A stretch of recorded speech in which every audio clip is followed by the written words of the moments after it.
Dear students and viewers and all the aspirants, अस्सलाम वालेकुम। कैसे हैं आप सब? उम्मीद करता हूं कि आप सब ठीक होंगे। आज की वीडियो में मैं आपको वर्क, एनर्जी एंड पावर से रिलेटेड कुछ इम्पॉर्टेंट एमसीक्यूज बताऊंगा जो कि आने वाले आपके टेस्ट में आप सबके लिए बहुत ज़्यादा हेल्पफुल रहेंगे और आपको उनसे बहुत ज़्यादा हेल्प मिलेगी सवालात को सॉल्व करने के लिए। इसी तरह से ये सवालात जो है वो मोस्ट प्रोबेबल आने वाले टेस्ट में आ सकते हैं। तो ये वो जो है वो हम क्वेश्चन को आज डिस्कस करेंगे जो कि प्रीवियस पास्ट पेपर में स्पेशली म्यूट में जो है वो लिए जा चुके हैं और आने वाले जो टेस्ट हैं म्यूट का जो सेकंड फेज है उसमें ये सवालात ज़रूर बन सकते हैं, बल्कि जो है वो 90% चांस है कि ऐसे सवालात बने। और इसी तरह से एनईडी के वो एस्पायरेंट्स जो कि आने वाले वक्त में जो है एनईडी का टेस्ट देने जा रहे हैं, उनके लिए भी ये वीडियो बहुत हेल्पफुल है। तरह से नर्स्ट के और जितने भी एस्पायरेंट्स प्रिपरेशन कर रहे हैं ई केट की, वो इस वीडियो में आखिर तक जुड़े रहें। उम्मीद करता हूं कि ये सब के लिए जो है वो बहुत ज़्यादा फायदेमंद रहेगा। आगे बढ़ते हैं। आगे बढ़ने से पहले अगर आपने चैनल सब्सक्राइब नहीं किया हुआ तो चैनल सब्सक्राइब कर लें और बेल आइकन को भी क्लिक कर लें ताकि हर आने वाली वीडियो का नोटिफिकेशन आपको मिल सके। मैं हूं मोहम्मद बिलाल, आपका मेंटर टीचर, और आप देख रहे हैं फाइनफो चैनल। वर्क से रिलेटेड सबसे पहले मैं आपको बता दूं, पहले मैं आपको जो जो सवालात बनते हैं ये मैं आपको बता देता हूं कि इसकी डेफिनेशन आपको याद होनी चाहिए, इसका फॉर्मूला, यूनिट, इसकी डायमेंशंस आपको याद होनी चाहिए। इस तरह के सवालात बनते हैं। वर्क जो है वो किन क्वांटिटीज पे डिपेंड करता है ये आपको याद होना चाहिए। इसी तरह से वर्क के जो डिफरेंट सिस्टम ऑफ यूनिट में यूनिट है मेजर किया जाता है, वो किन किन यूनिट में मेजर किया जाता है वो आपको पता होना चाहिए। वर्क स्केलर क्वांटिटी है या वेक्टर क्वांटिटी है ये आपको पता होना चाहिए। इसी तरह से जो वर्क का जो रिलेशन है एनर्जी से, ये क्या है ये भी पता होना चाहिए। इसी तरह से पावर से क्या है ये भी पता होना चाहिए।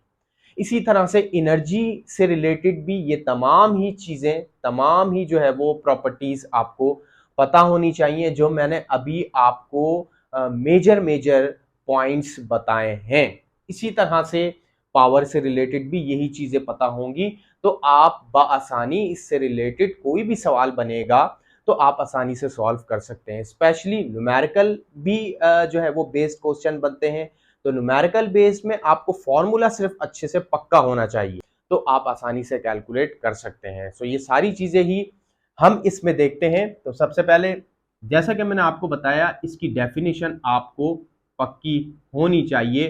डेफिनेशन सिर्फ इतनी है कि जब भी किसी बॉडी के ऊपर फोर्स लगती है तो वो फोर्स की डायरेक्शन में डिस्प्लेस कर जाता है।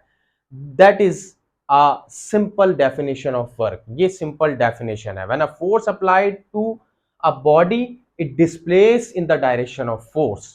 ठीक है, अब इसका फॉर्मूला देख लेते हैं। तो इसका फॉर्मूला हो जाता है फोर्स और डिस्प्लेसमेंट का प्रोडक्ट। अच्छा, ये डॉट प्रोडक्ट है क्योंकि डॉट इसके साथ लगा है। अब ये डॉट प्रोडक्ट है। डॉट प्रोडक्ट में हमें जो क्वांटिटी मिलती है वो स्केलर क्वांटिटी मिलती है। इस हिसाब से वर्क हमारे पास हो गया स्केलर क्वांटिटी। ठीक है, स्केलर क्वांटिटी हो गई। डॉट प्रोडक्ट में हमें हमारे पास कॉस थीटा यूज होता है। ठीक है, ये जो है वो आपको पता होना चाहिए और ये इस तरह से फार्मूला बन जाता है इसका। अब इसके दरमियान एंगल कौन कौन सा हो, क्योंकि जो फोर्स है और डिस्प्लेसमेंट है इनके दरमियान नॉर्मली 3 एंगल पूछे जाते हैं। एक आपसे पूछा जाता है 90 डिग्री का एंगल, ठीक है, एक पूछा जाता है 180 डिग्री का एंगल और एक पूछा जाता है 0 डिग्री का एंगल। ये नॉर्मली 3 एंगल इसमें पूछे जाते हैं। तो जब 90 का एंगल होगा हमारे पास, सबसे पहले 90 देखते हैं। तो 90 का एंगल होगा हमारे पास तो एफ डी कॉस 90, कॉस 90 0 के बराबर होता है, तो वर्क की पूरी वैल्यू हमारे पास हो जाएगी 0। ठीक है, अब ये 90 पे तो 0 हो गया वर्क। अब इसकी एग्जाम्पल क्या है? इसकी एग्जाम्पल ये है, लेट सपोज ये मेरे पास बैग है, ये मैं बैग इसको मैंने होल्ड किया हुआ है और मैं इसको आगे लेके ऐसे चल रहा हूं। तो ये मैं आगे जो इसको मूव करा रहा हूं ऐसे करके, तो इसका मतलब ये है कि मैंने इसके ऊपर फोर्स लगाई हुई है अपवर्ड, ठीक है, इसके ऊपर फोर्स लगी है ऊपर की तरफ, क्योंकि मैंने इसको होल्ड किया हुआ है। अगर मैं इसको छोड़ता हूं तो ये नीचे आएगा, तो मैंने इसको होल्ड किया हुआ है तो इसके ऊपर फोर्स लगी लगी है ऊपर की तरफ। लेकिन डिस्प्लेसमेंट आप देख रहे हैं कहां हो रहा है, जहां मैं इसको मूव करके चल रहा हूं वहां इसका डिस्प्लेसमेंट है। तो डिस्प्लेसमेंट यहां आगे की तरफ और फोर्स ऊपर की तरफ, दोनों के दरमियान एंगल कौन सा हो गया, 90 डिग्री। तो 90 डिग्री के एंगल से हमें वर्क डन क्या मिला, जीरो। तो बैग के ऊपर जो वर्क हुआ वो जीरो वर्क डन हुआ।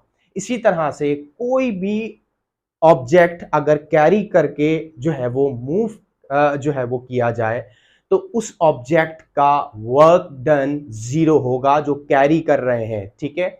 बहुत सारे विलेजेस में जो कुएं से पानी जो है वो भर के लाते हैं, विलेजर्स जो होते हैं कुएं से लेकर अपने घर तक जाते हैं, तो उसमें जो उनके पास बाल्टी या फिर बर्तन होता है उसका वर्क डन भी जीरो होता है, क्योंकि उसमें फोर्स जो है वो अप्लाइड फोर्स ऊपर की तरफ लग रही होती है, डिस्प्लेसमेंट आगे की तरफ होता है। तो ये हमारे पास वर्क डन हो गया और ये इसकी एग्जाम्पल हो गई।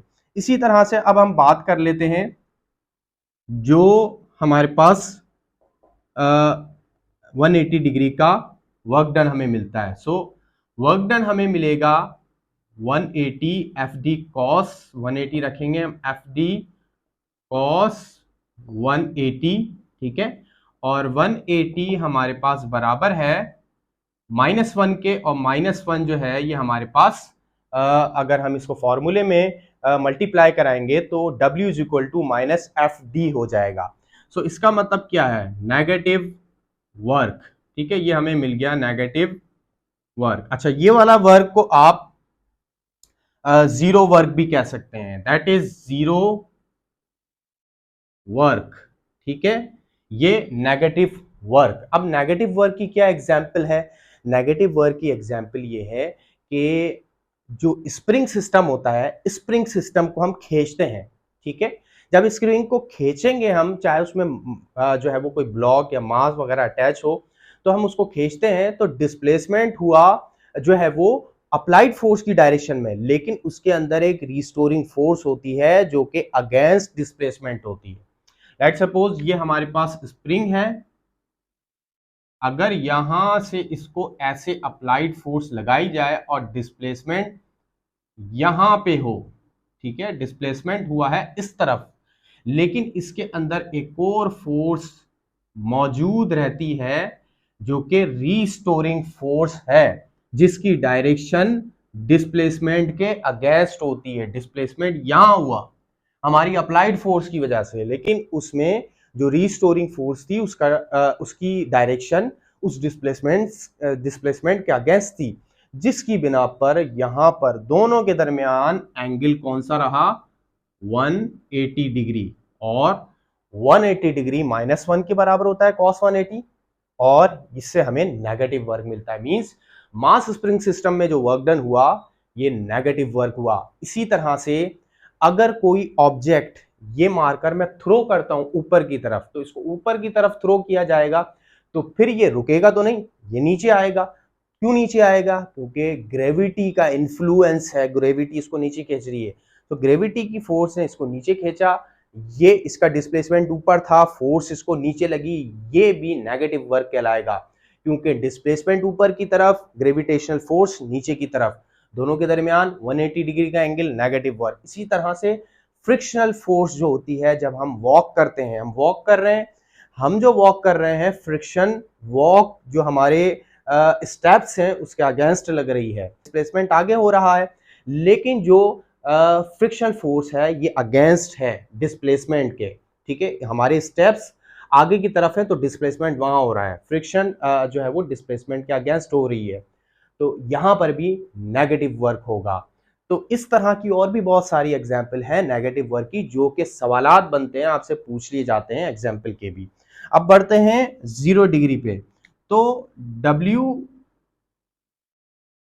Work is equal to F D cos zero. तो कॉस जीरो हमारे पास 1 के बराबर होता है, ठीक है। और इसमें हमें सबसे ज्यादा वर्क मिलता है, ठीक है। इसमें हमें मैक्सिमम वर्क मिलता है। मैक्सिमम वर्क भी आप इसको कह सकते हैं और इसको पॉजिटिव वर्क भी कह सकते हैं, ठीक है। पॉजिटिव वर्क, अगर ये सवाल बन जाए कि what is the positive work when the angle between force and displacement is zero, the work is said to be positive work, ठीक है। तो ये जो है वो पॉजिटिव वर्क कहलाएगा। और मैक्सिमम वर्क भी यही होता है, मैक्सिमम मैग्नीट्यूड हमें वर्क का इसी एंगल पे मिलता है, ठीक है। तो ये हमारे पास 3 कंडीशंस थी जो मैंने आपको बताई। ये सवाल बनते हैं और आने वाले वक्त में बनेंगे, तो इसको आप अच्छे से नोट कर लें। अब बढ़ते हैं आगे के वर्क जो है इसका यूनिट क्या होता है। देखिए वर्क के यूनिट में आपको बता दूं, वर्क का हमारे पास होगा जूल, ठीक है। जूल इसका ऐसा यूनिट हो गया। इसी तरह से इसका हमारे पास सीजीएस सिस्टम में भी यूनिट है। सीजीएस सिस्टम में इसका यूनिट है, यूनिट इज अर्ग, ठीक है। अर्ग इसका यूनिट है। अब ये इसका सीजीएस सिस्टम में यूनिट है और ये इसका हमारे पास ऐसा यूनिट में जो है वो यूनिट है। अब 1 जूल हमें पता है कि 1 जूल जो है वो बराबर होता है, ठीक है, 1 न्यूटन पर मीटर के, ठीक है। 1 जूल 1 जूल ये बराबर होगा 1 न्यूटन इंटू मीटर के, ठीक है। और इसी तरह से 1 अर्ग ये बराबर होगा 1 डाइन और इंटू सेंटीमीटर के, ठीक है। 1 erg is equal to 1 dyne into centimetre. ये भी सवाल बन सकता है। अब इसके बाद वर्क डिपेंड किस पे करता है, depends upon force and displacement, ठीक है। वर्क जो है ये फोर्स और डिस्प्लेसमेंट पे डिपेंड करता है। इट इज इंडिपेंडेंट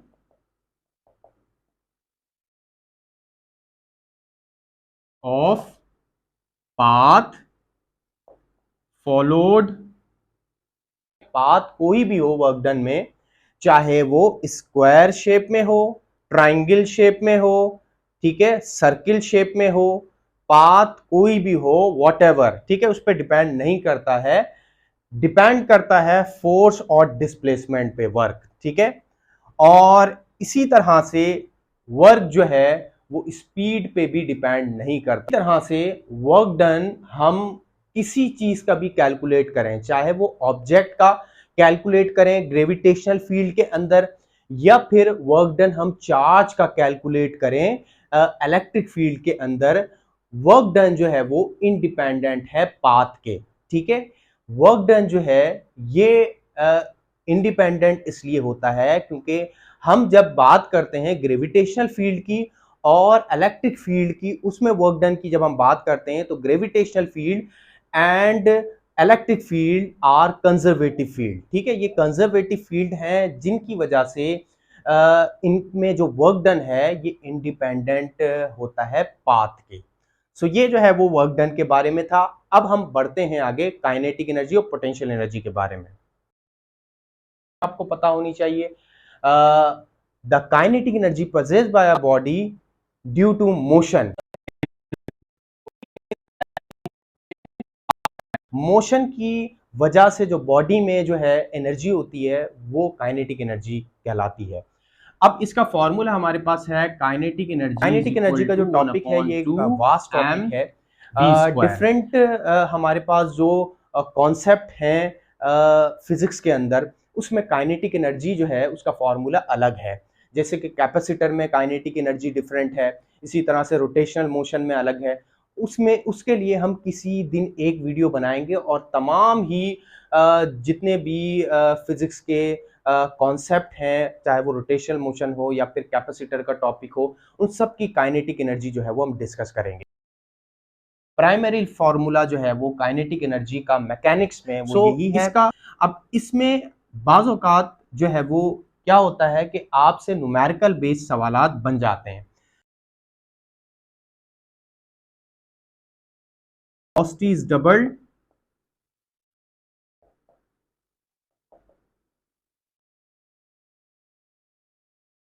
ठीक है, व्हाट इज काइनेटिक एनर्जी, ठीक है। ये इस तरह से सवालात बन जाता है कि अगर वेलोसिटी को डबल करेंगे काइनेटिक एनर्जी क्या होगी। तो सिंपल है, इसकी जगह आपने 2v रख देना है, ठीक है। स्क्वायर यहां पे आ जाएगा, m यहां पे आ जाएगा 1/2, और ये काइनेटिक एनर्जी, ठीक है। ये हम डैश लगाएंगे ताकि हम इसको रिप्रेजेंट करा सकें कि हम काइनेटिक एनर्जी जो है वो न्यू काइनेटिक एनर्जी ये कैलकुलेट कर रहे हैं।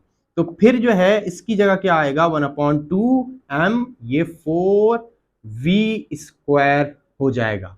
अब इसको 4 को बिल्कुल स्टार्ट में ले आएंगे, तो इस 4 को हम स्टार्ट में ले आएंगे तो ये हो जाएगा हमारे पास 4 और 1/2mv²।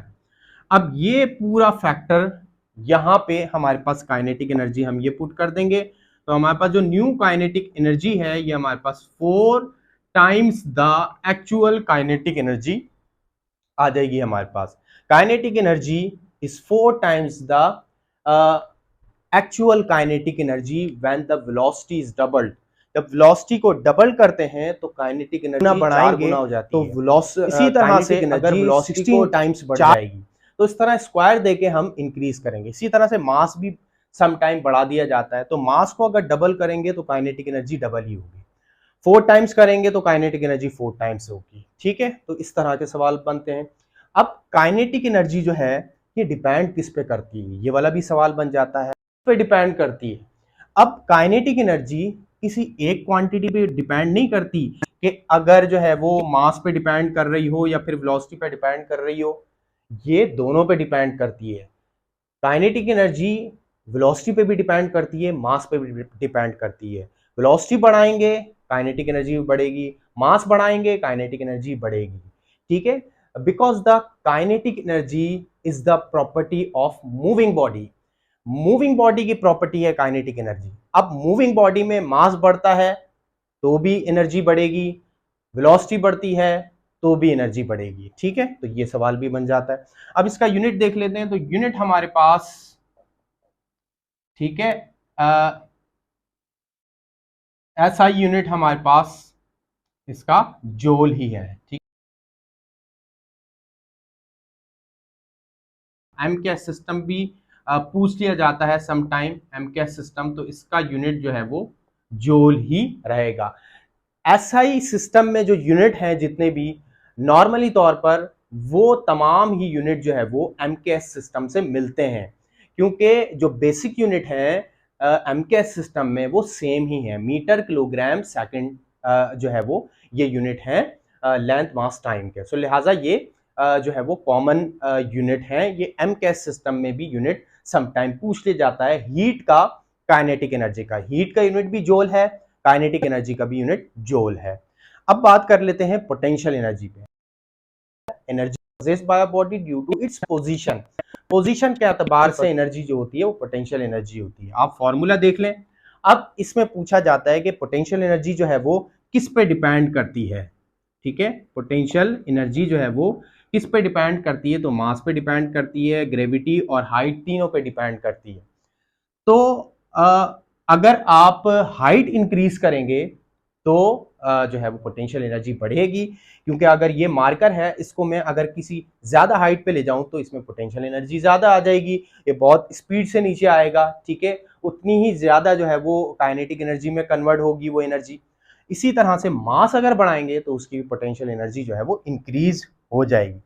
तो इस तरह से सवालात बनते हैं। अच्छा, इसकी जो है वो न्यूमेरिकल सवालात भी जो है वो बनते हैं, न्यूमेरिकल बेस एमसीक्यूज भी आ जाते हैं, भी पता होना चाहिए।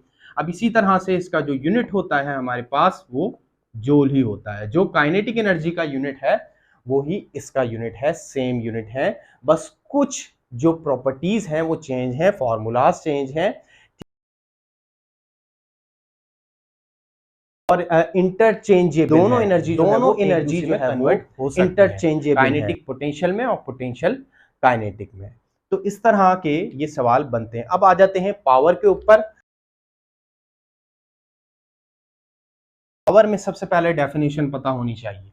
वर्क डन अपॉन टाइम और work done at a particular time is called power. तो वो हमारे पास पावर है।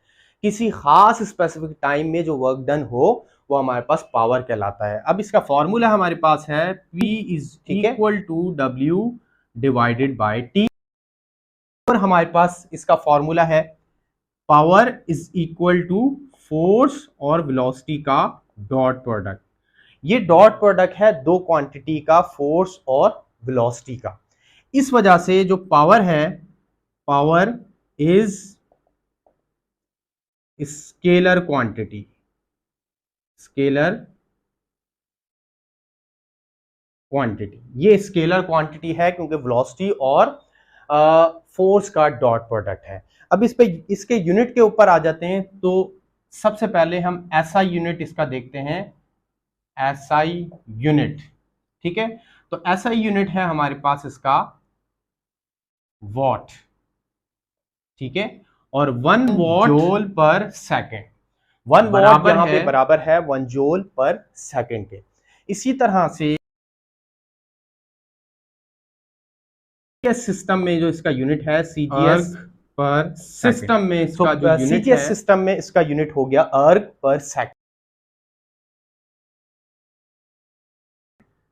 हॉर्स पावर इसका यूनिट है ब्रिटिश इंजीनियरिंग सिस्टम में, और 1 horse power is equal to 746 watt. ठीक है, 1 horse power is equal to 746 watt. इसी तरह से 1 हॉर्स पावर ये बराबर होता है 550 फुट पाउंड पर सेकेंड। ठीक है, ब्रिटिश इंजीनियरिंग सिस्टम में अगर हम इस यूनिट को इस तरह से लिखें तो ये हमारे पास बराबर होगा, अगर इसको हम कन्वर्ट करें तो 550 फुट पाउंड पर सेकेंड। अच्छा, हॉर्स पावर ये मैं आपको बता दूं ये एक स्टैंडर्ड है। ठीक है, ये ब्रिटिश इंजीनियरिंग सिस्टम में एक स्टैंडर्ड बनाया हुआ है हॉर्स पावर। ये जो है वो 550 फुट पाउंड पर सेकेंड के बराबर है। होता यह है, एक हॉर्स है, उस पर वेट हैंग कर दिया जाता है और उसको मूव करवाया जाता है।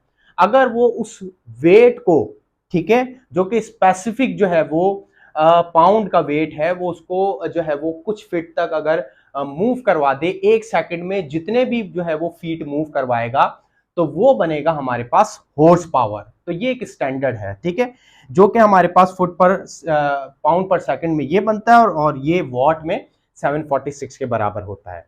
तो ये जो है स्टूडेंट्स इंपॉर्टेंट पॉइंट्स थे जो कि work energy, kinetic energy, potential energy और पावर में जो है वो बार बार रिपीट होते हैं और जो है वो पूछे जाते हैं जो है वो। अच्छा, इसी तरह से इसमें जो है वो डायमेंशन वही कॉमनली जैसे हम निकालते हैं यूनिट से, कि पहले यूनिट बनाते हैं और फिर यूनिट से फिर हम उसकी जो है वो डायमेंशन निकालते हैं। पहले बेस यूनिट में जो है वो यूनिट को कन्वर्ट करते हैं। लेट्स सपोज अगर जोल है तो जोल को पहले हम बेस यूनिट में करेंगे। बेस यूनिट क्या है इसका? किलोग्राम मीटर स्क्वायर और पर सेकंड स्क्वायर, ये इसका बेस यूनिट हो गया। अब यहां से इसकी डायमेंशन बना ले तो यहां से इसकी डायमेंशन बनेगी ml स्क्वायर t माइनस 2। ये इजीली इसकी डायमेंशन बन गई। तो डायमेंशन निकालना बहुत आसान है, तो उस पे जो है वो 1-2 मरतबा ही अगर आपने प्रैक्टिस की तो आपको आसानी से आ जाएगी। मेन जो पॉइंट है वो है इसकी प्रॉपर्टीज, वर्क किस पे डिपेंड करता है और या फिर पावर किस पे डिपेंड करता है। ठीक है, और इसके फॉर्मूलाज क्या हैं, इसके न्यूमेरिकल बेस्ड क्वेश्चन किस तरह से बनते हैं, जो कि मैंने आपको बताया। सो ये स्टूडेंट्स से इंपॉर्टेंट पॉइंट्स थे। उम्मीद करता हूँ आपको समझ में आए होंगे। इसमें कोई भी क्वेश्चन हो तो कमेंट सेक्शन में ज़रूर कीजिएगा, और इस वीडियो को लाइक करें, अपने फ्रेंड्स के साथ ज़रूर शेयर करें। ये वीडियोस आप सब ही की सपोर्ट से मैं बनाता हूँ, और आप ही की मोहब्बतों से और प्यार मुझे मिलता है, तो मैं इस तरह की वीडियो जो है वो आप लोगों के लिए बनाता हूँ। सो आप लोग भी चाहिए कि मुझे ज़्यादा से ज़्यादा जो है वो सपोर्ट करें, इस वीडियो को अपने फ्रेंड सर्कल में ज़्यादा से ज़्यादा शेयर करें, और अपना बहुत सारा ख्याल रखें। मिलते जो है वो मैं फार्मूलाज आपको नेक्स्ट वीडियो में बताऊंगा, जो कि आने वाले टेस्ट में आप सबके लिए ही बहुत ज़्यादा हेल्पफुल रहेंगे। सो मिलते हैं आपसे नेक्स्ट वीडियो।